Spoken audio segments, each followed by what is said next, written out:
Hello and welcome दोस्तों, आपका स्वागत है आपके अपने channel study with Deepak sir. और मैं दीपक पांचाल आ गया हूं दोबारा से आप सभी के बीच एक नई वीडियो लेकर।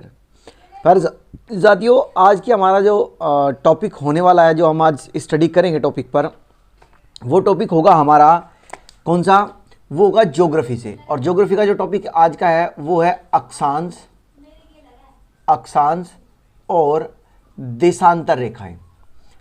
क्या टॉपिक होगा? अक्षांश और देशांतर रेखाएं आज का टॉपिक है, जिसे हम इंग्लिश में बोलते हैं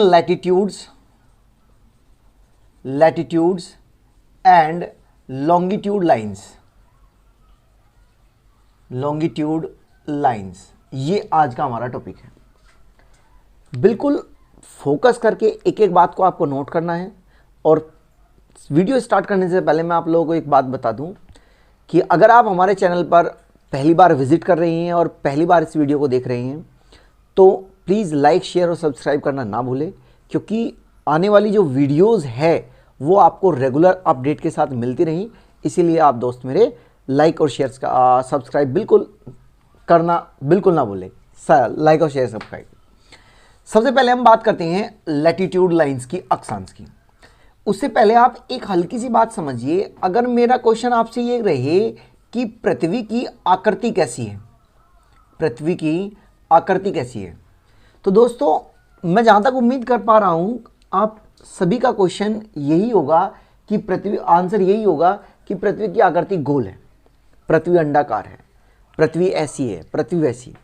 मैं आप लोगों को बिल्कुल एक बात स्पष्ट बता दूं, बिल्कुल क्लियर एक बात बता दूं कि अलग अलग विचारों के आधार पर पृथ्वी की आकृति को अलग अलग समझाया गया, लेकिन पृथ्वी की जो आकृति है ना तो वो पूर्ण रूप से गोल है, ना ही पूर्ण रूप से अंडाकार है। इस तरीके की आकृति को जो वैज्ञानिकों ने डिटरमाइन किया, इसको नाम दिया उन्होंने जिलोड। इन्होंने क्या नाम दिया इसको नाम दिया जिलोड, जिसको आप कभी कभी वो हिंदी में लिख के देता है जिलोड, और इसको इंग्लिश के वर्ड को हिंदी में लिख के देता है, और इसी को हिंदी में कहा जाता है लक्षवाब। इसको हिंदी में क्या कहा जाता है? लक्षवाब कहा जाता है। अर्थात आप ये कह सकते हो, इसका मतलब ये कह सकते हो लगभग गोल। क्या कह सकते हो? कि पृथ्वी कैसी है? लगभग गोल है, पूर्ण रूप से गोल नहीं है। जी सर, ये बात समझ में आ गई। अब हम इस बात से आगे बढ़ते हैं। हम मानकर ये चल रहे हैं कि पृथ्वी अप्रोक्सीमेटली गोल है, तब उस स्थिति में हम क्या कंडीशंस लेकर चल रहे हैं, क्या हमारा आगे का क्राइटेरिया होगा, उस पर एक बार फोकस करें। मान लो ये पृथ्वी ग्लोब है। ये क्या है? ग्लोब है। और अब इस ग्लोब पर, इस पृथ्वी पर मैं अगर बिल्कुल ऐसे बीच से एक लाइन खींचूं, तो इस पृथ्वी को दो बराबर भागों में से तोड़ दिया, एक ऊपर वाला भाग, एक नीचे वाला भाग। अकॉर्डिंग टू द मैप, अगर मैप का आप लोगों को थोड़ा सा नॉलेज हो, तो ऐसे होता है नॉर्थ, ये होता है साउथ, ये होता है ईस्ट, और ये होता है वेस्ट। आई होप सो ये बात बिल्कुल क्लियर समझ में आ रही होगी, कोई दिक्कत नहीं होगी यहाँ तक समझने में। थोड़ा सा फोकस बनाए, ये यहाँ बनाकर रखिए, एक एक बात समझ में आ जाएगी, बिल्कुल गारंटी बात है। यही याद करा दूंगा, बिल्कुल ध्यान समझो। तो इसके हिसाब से ये बात हो गई कि ये नॉर्थ वाला हिस्सा हो गया, ये साउथ वाला हिस्सा हो गया। तो अब एक बात यहां पर नोट करके लिख लेंगे कि ऐसी लाइन जो पृथ्वी को दो बराबर भागों में तोड़ती है, एक उत्तरी गोलार्ध, ये कौन सा हिस्सा हो गया? ये हो गया उत्तरी गोलार्ध, और ये हो गया मेरे दोस्तों दक्षिणी गोलार्ध। ये क्या हो गया? ये हो गया दक्षिणी गोलार्ध। अर्थात ये नॉर्थर्न हेमिस्फीयर हो गया और ये साउथर्न हेमिस्फीयर हो गया। ध्यान समझना, नॉर्थर्न हेमिस्फीयर, साउथर्न हेमिस्फीयर। जो लाइन किसी भी ग्लोब को या इस ग्लोब को दो बराबर भागों में तोड़ रही है, एक उत्तरी हिस्से में और एक दक्षिणी हिस्से में, दोस्तों इस लाइन को कहा जाता है भूमध्य रेखा। इसको क्या कहते हैं हम? भूमध्य रेखा। भू मीन्स पृथ्वी, मध्य मीन्स बीच से, अर्थात ऐसी रेखा जो पृथ्वी के बीचों बीच से खींची जाए, उस रेखा को भूमध्य रेखा कहते हैं। इसने दो बराबर भागों में तोड़ दिया। ये रेखा जो पृथ्वी पर खींची गई है, अब अगर मान लो इसके पैरेलल कहने का मेरा मतलब क्या है? बिल्कुल एक एक चीज मैं ग्राफिक के तरीके से समझाने की कोशिश करूंगा। ऐसे मैंने एक लाइन खींची, ये मैंने जीरो मान लिया, मैंने कुछ लाइनें इसके पैरेलल ऊपरली साइड में खींची अर्थात नॉर्थ साइड में खींची, कुछ लाइनें मैंने इसी के पैरेलल साउथ साइड में खींची। क्लियर है बात? आई होप सो ये एक पॉइंट क्लियर है। डन, कमेंट बॉक्स में लिखिए बिल्कुल यस। मैंने जीरो जे लाइन मैंने ली है, भूमध्य रेखा है, इसके पैरेलल मैंने कुछ लाइनें इसके ऐसे खींची, मैंने खींच दी लाइनें, ऐसे करके खींच दी, ये जी सब ऐसे ही मैंने लाइन नीचे खींच दी, बिल्कुल ठीक है जी, ये खींच दी मैंने लाइन। जो लाइनें मैंने जीरो लाइन के अर्थात भूमध्य रेखा के पैरेलल लाइन खींची है ऊपर, ऐसे ही खींचते हुए मैं 90 पर पहुंच गया, तो 90 डिग्री यहां पर हो गए एक एक डिग्री के हिसाब से, और 90 डिग्री पर मैं यहां पहुंच गया। तो 0 डिग्री अर्थात भूमध्य रेखा के पैरेलल खींची गई 90 रेखाएं ऊपर है, 90 रेखाएं नीचे हैं। तो इस तरीके से अब अगर मैं आप लोगों से ये पूछूं कि कुल अक्षांशों की संख्या, क्योंकि इन्हीं पैरेलल लाइंस को अक्षांश कहा जाता है। अब कभी कभी हाँ ये क्वेश्चन पूछ लेता है वो आप लोगों से, क्या कि अगर पृथ्वी पर या ग्लोब पर पूर्व से पश्चिम की ओर, पूर्व से पश्चिम की ओर या पश्चिम से पूर्व की ओर कोई लाइन पैरेलल खींची जाए तो ऐसी रेखाओं को निम्न में से क्या कहते हैं? ऑप्शन में सेट कर देगा अक्षांश, देशांतर, भूमध्य रेखा, कुछ भी XYZ, तो आपका आंसर होगा अक्षांश। पूर्व से पश्चिम की ओर या पश्चिम से पूर्व की ओर खींची गई काल्पनिक रेखाएं ही क्या कहलाती है? अक्षांश रेखाएं कहलाती है, लैटिट्यूड्स कहलाती है। कुल अक्षांशों की संख्या, अगर उसने पूछा कुल अक्षांशों की संख्या 90 तो कितना हो गया? 180। कुल अक्षांशों की संख्या कितनी होगी? 180 होगी। अब अगर आपसे कुछ विशेष लाइनों के बारे में वो बात करता है, जैसे यहां पर मैंने जो ये 23.5 डिग्री पर, अगर मैं मान लो ऐसे मैंने 23.5 डिग्री पर एक लाइन खींची, 23.5 डिग्री पर जो लाइन मैंने खींची है, देखो समझो बात को, तो अगर मान लो मैं 23.5 डिग्री पर ऐसे उत्तर में इस उत्तरी हिस्से में 23.5 डिग्री नॉर्थ पर मैंने एक लाइन खींची, ऐसे ही मान लो मैंने 23.5 डिग्री साउथ पर एक लाइन खींची। ठीक है, दोबारा समझो, 23.5 डिग्री नॉर्थ पर मैंने एक लाइन खींची, ऐसे ही मैंने 23.5 डिग्री साउथ पर एक लाइन खींची। जो नॉर्थ में 23.5 डिग्री पर लाइन खींची गई है, इसको क्या कहते हैं? इसको कहते हैं कर्क रेखा। इसको क्या कहा जाता है? इसको कहा जाता है कर्क रेखा। इंग्लिश में कहते हैं इसको ट्रॉपिक ऑफ कैंसर। क्या कहते हैं इसको? ट्रॉपिक ऑफ कैंसर कहते हैं, जो 23.5 डिग्री नॉर्थ पर खींची जाती है लाइन। जो लाइन मैंने 23.5 डिग्री साउथ में खींची है, इस लाइन को, इसको कहा जाता है मकर रेखा। इसको क्या कहा जाता है? इसको कहा जाता है मकर रेखा। इंग्लिश में मेरे दोस्तों कहते हैं इसको Tropic of Capricorn. Tropic of Capricorn, इसे इंग्लिश में क्या कहते हैं? Tropic of Capricorn. इसको कहते हैं इंग्लिश में Tropic of Cancer. I hope so ये दोनों बात आपको समझ में आ गई होगी। ठीक है जी, वैसे ही मेरा बिल्कुल बात एक फैक्ट क्लियर समझ लेना बात को। आपको जितनी बातें मैं बता रहा हूं वो बातें यहां सेट होनी चाहिए, एक एक बात ऐसे पिक्चर की तरह चलनी चाहिए सामने, बिल्कुल समझो बात को। अब अगर मान लो उसने ये कहा आपसे कि एक आपको ये बात वर्ल्ड मैप ना बिल्कुल याद होना चाहिए, वर्ल्ड मैप, और याद नहीं है तो एक हल्का सा ओवरव्यू समझ लेना बात को। वर्ल्ड मैप में ऊपर की तरफ है आर्कटिक ओशियन, नीचे है एंटार्क्टिक जो महाद्वीप है। ठीक, तो ऊपर वाले हिस्से में एक लाइन और होती है यहां पर, इस पर खींची जाती है 66.5 डिग्री पर। कितने पर? 66.5 पर खींची जाती है। ऐसे ही ये 66.5 डिग्री पर यहां पर खींची गई साउथ में, ये खींची गई नॉर्थ में। जो 66.5 डिग्री नॉर्थ में ऊपर लाइन खींची गई है, क्योंकि नॉर्थ में ऊपर होता है आर्कटिक ओशन, तो इसीलिए इस लाइन से जो सर्कल बना है, इस सर्कल को कहा गया है आर्कटिक वर्त। क्या कहा गया है इसको? इसको कहा गया है आर्कटिक वृत्त। ठीक है, इसे नाम दिया गया है आर्कटिक सर्किल। इसे नाम क्या दिया गया है? Arctic circle. वैसे ही नीचे है एंटार्क्टिका महाद्वीप, तो इसी वर्त को क्या नाम दिया गया है? इसे नाम दिया गया है एंटार्क्टिका वर्त, और ये नाम हो गया एंटार्क्टिका एंटार्कटिका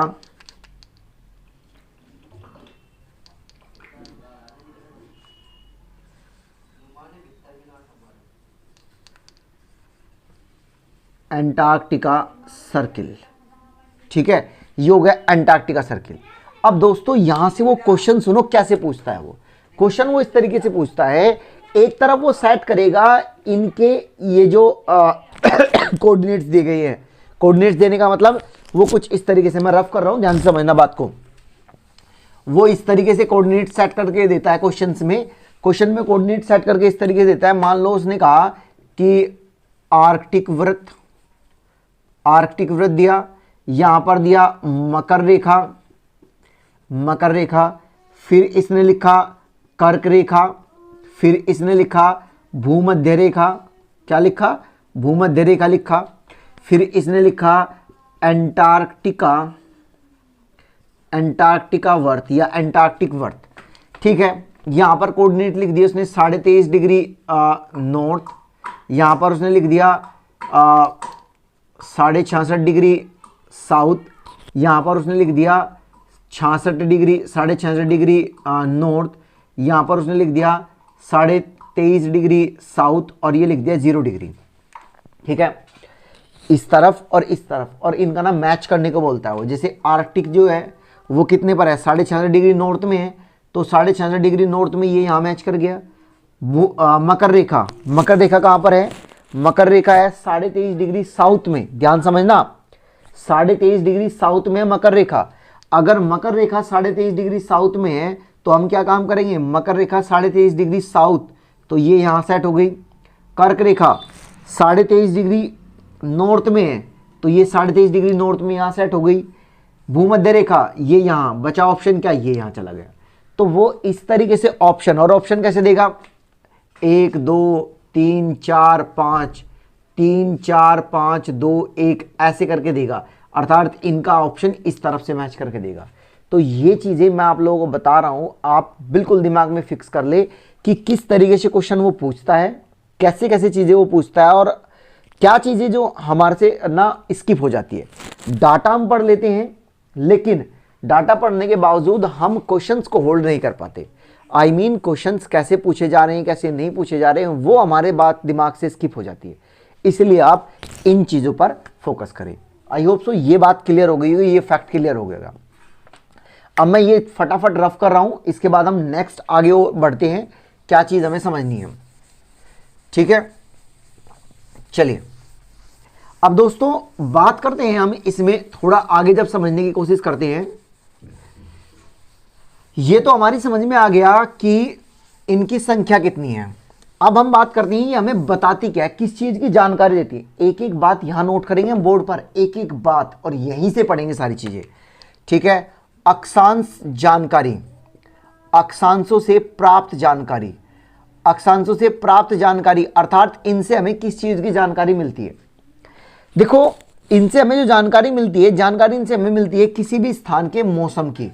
ठीक है, मौसम की जानकारी मिलती है। अब ये दिमाग में सेट हो गई बात कि जी मौसम की जानकारी मिलती है, पर कैसे मौसम की जानकारी मिलती है, तो आप दिमाग में बैठा लेना ये बात कि आप ये बता सकते हो ऋतु कैसी है। ऋतु का मतलब कि मौसम कैसा है, कि कहां पर गर्मी होगी, कहां पर ठंडी होगी, कहां पर बरसात होगी, ये सारी बातें यही बताता है। कहां पर बरसात, कहां पर गर्मी, कहां पर ठंडी, ये सारी बातें यही अक्षांश लाइन बताती है। कैसे बताती है, बिल्कुल ये सारी बातें जितनी भी है ना वो मैं खुद कर लूंगा, टेंशन मत लो। कैसे बताती है, अब जानो कैसे बताती है।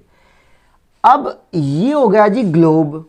ठीक है जी, ये लाइन हमने ड्रॉ कर ली 0 डिग्री। ओके जी, ये लाइन हमने ड्रॉ कर ली 23.5 डिग्री नॉर्थ में। ठीक है जी, ये लाइन हमने ड्रॉ कर ली 23.5 डिग्री साउथ में।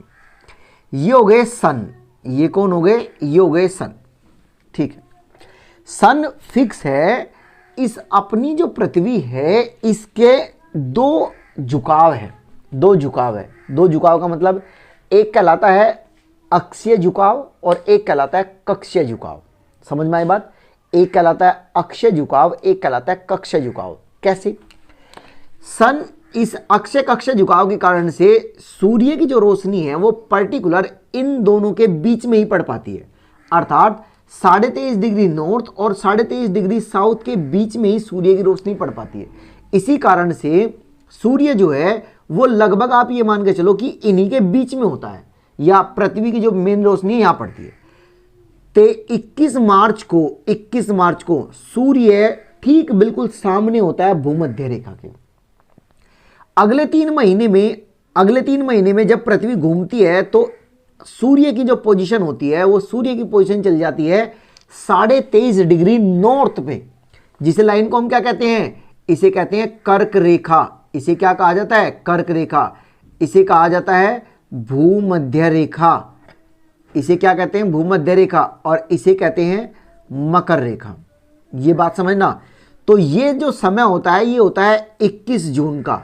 तो हम ये कह सकते हैं कि 21 जून को सूर्य की पोजीशन होती है कर्क रेखा के सामने, 21 मार्च को सूर्य की पोजीशन होती है भूमध्य रेखा के सामने। अब क्योंकि पृथ्वी तो घूम रही है इसलिए सूर्य की रोशनी इससे ऊपर नहीं पड़ पाती और ये यहीं से वापसी हो लेता है। और यहीं से वापसी होने के कारण से ये अगले 3 महीने में जब दोबारा से यहां तक पहुंचता है भूमध्य रेखा के सामने, तो टाइम हो जाता है 23 सितंबर का। कौन सा टाइम हो जाता है, 23 सितंबर। अर्थात सूर्य वर्ष में 2 बार, क्लियर है बात, अर्थात सूर्य वर्ष में 2 बार भूमध्य रेखा के सामने होता है। कौन कौन सा टाइम होता है वो, एक टाइम होता है 21 मार्च मेरे दोस्तों और एक टाइम होता है 23 सितंबर। दोबारा से पृथ्वी के घूमने के कारण से, पृथ्वी के चक्कर लगाने के कारण से सूर्य की जो पोजीशन होती है वो मकर रेखा के सामने चली जाती है और ये समय हो जाता है 22 दिसंबर। ये समय कौन सा हो जाता है, 22 दिसंबर। अब यहां से कुछ क्वेश्चंस पर फोकस करो। क्या क्वेश्चन है वो समझो। अगर आपसे कहा गया, मैं आपसे ये कहूं कि भाई बिल्कुल आपने देखा होगा गर्मियों में जो हमारी छाया होती है, जो हमारी परछाई होती है, बिल्कुल ठीक हमारे पैरों के नीचे होती है 12 बजे के आसपास। इसका मतलब सूर्य ठीक हमारे ऊपर है, ठीक हमारे ऊपर।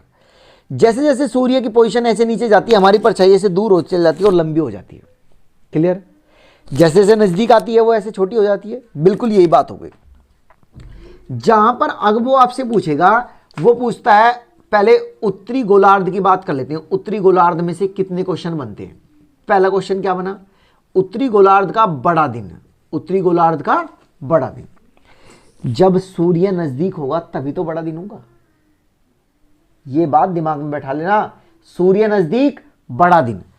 तो नजदीक कब है उत्तरी गोलार्ध में, ये नॉर्थ वाला हिस्सा है, 21 जून में है वो। तो आंसर हो जाएगा 21 जून। आंसर क्या हो गया, 21 जून। अब समझो जी, वो कहता है दूसरा क्वेश्चन, छोटा दिन पूछ लिया। अगर उसने कहा जी छोटा दिन बताओ, उत्तरी गोलार्ध का छोटा दिन बताओ, तो क्या करो, आपने देखा होगा जब कोई चीज दूर दिखती है वो हमें छोटी दिखती है, जैसे जैसे पास आएगी वो बड़ी हो जाएगी। कोई भी ऑब्जेक्ट अगर हमसे दूर हो जाएगा तो उसका साइज छोटा होता चला जाता है, और कोई भी ऑब्जेक्ट जितना नजदीक आता है उसका साइज बड़ा होता है। छोटा पूछा है मेरे भाई, और छोटा अगर पूछा है तो दूर कर दो। तो इस हिस्से से सबसे दूर कौन सा हिस्सा है, ये डेट ये हो गई, और डेट क्या हो गई, 22 दिसंबर। क्या हो गई, 22 दिसंबर। एक बार फिर से समझ लो, अगर कोई ऑब्जेक्ट दूर होगा तो छोटा दिखाई देगा। आप क्या करो, इससे दूर कर दो, और इससे दूर यही तो है वो सबसे दूर। अगर इससे दूर ही होगा तो छोटा दिन क्या होगा उत्तरी गोलार्ध का, 22 दिसंबर। अब अगर इसी बात को ना मैंने दिन में लिखा है, यही बात अगर मैं रात में लिखूं तो बात उल्टी हो जाएगी। अर्थात इसमें तीसरा क्वेश्चन ये भी बन सकता है, उसने पूछा बड़ी रात। बड़ी रात, अब देखो दिन में मतलब 24 घंटे में 12 घंटे दिन 12 घंटे रात, मतलब आधी रात आधे दिन में होता है। अगर डिवाइड करें हम, जहां पर मैं बड़ा दिन कर रहा हूं वहां छोटी रात नहीं होगी क्या, क्लियर है बात। अगर दिन बड़ा होगा, दिन वाला हिस्सा बड़ा होगा, तो जो रात वाला हिस्सा है वो छोटा हो जाएगा ऑटोमेटिकली। बिल्कुल बात, यही कारण है गर्मियों में छोटी रात होती है। तो ये क्या हो गया, छोटा बड़ी रात पूछी। चौथा क्वेश्चन क्या हो जाएगा, ये हो जाएगा छोटी रात। छोटी रात क्या हो जाएगा, जिस दिन बड़ा दिन होता है उस दिन छोटी रात होगी। तो आंसर इसका हो जाएगा 21 जून। इसका आंसर क्या हो जाएगा, 21 जून। मान लो उसने हमसे पूछा बड़ी रात, तो छोटा दिन होना चाहिए, और दिन छोटा कब है? 22 दिसंबर, तो 22 दिसंबर को हो जाएगी हमारी बड़ी रात। क्लियर है? और यही कारण है मेरे दोस्तों कि सर्दियों में रात बड़ी होती है और दिन छोटे होते हैं, गर्मियों में दिन बड़े होते हैं और रात छोटी होती है। आई होप सो ये बिल्कुल समझ में आ गई होगी बात, बिल्कुल क्लियर। यही 4 क्वेश्चन बिल्कुल ऐसे कैसे ही 4 क्वेश्चन बनते हैं दक्षिणी गोलार्ध से। दक्षिणी गोलार्ध से कैसे बनेंगे? अगर मान लो उसने दक्षिणी गोलार्ध से कुछ इस तरीके से क्वेश्चन पूछ लिया कि पहला क्वेश्चन दक्षिणी गोलार्ध का बड़ा दिन, तो दक्षिणी गोलार्ध का बड़ा दिन। दूसरा क्वेश्चन दक्षिणी गोलार्ध का छोटा दिन। तीसरा क्वेश्चन क्या हो जाएगा? दक्षिणी गोलार्ध की छोटी रात पूछ ली अगर उसने। चौथा क्वेश्चन दक्षिणी गोलार्ध की अगर उसने बड़ी रात पूछ ली। ये 4 क्वेश्चन हो जाएंगे। कैसे? बड़ा दिन जहां पर सूर्य होगा सामने ही होगा, तो ये हो जाएगा 22 दिसंबर। ठीक है जी। अब अगर मान लो उसने छोटा दिन पूछा तो दूर भेज दो, तो ये हो जाएगा 21 जून। ठीक है जी। छोटी रात पूछी है, ये यहां समझा चुका हूं इसलिए आपको ये बात समझ में आनी चाहिए। छोटी रात पूछी है, जिस दिन बड़ा दिन होगा उस दिन छोटी रात होगी, तो आंसर होगा 22 दिसंबर जी। बड़ी रात का पूछिए जिस दिन छोटा दिन होगा, तो ये है 21 जून। मेरे दोस्तों ये चीज समझने में ना धुएं निकल जाते हैं, बिल्कुल आराम से समझ में आ गई होगी मेरे हिसाब से आपको ये बात, बहुत आराम से। और ये कॉन्सेप्ट से क्वेश्चन एक बनता ही बनता है। आर्मी, क्लर्क, जीडी वगैरह में इस तरह के क्वेश्चंस बहुत पूछे जाते हैं। आप ऐसे ही इसको पढ़ते रहे और एक एक बात को नोट करते रहें। ठीक है? ऐसी वीडियोस को पाने के लिए आप हमारे चैनल को लाइक, शेयर और सब्सक्राइब जरूर करें। धन्यवाद। और नेक्स्ट पार्ट में हम इसको आगे कैरी करेंगे। जय हिंद, जय भारत।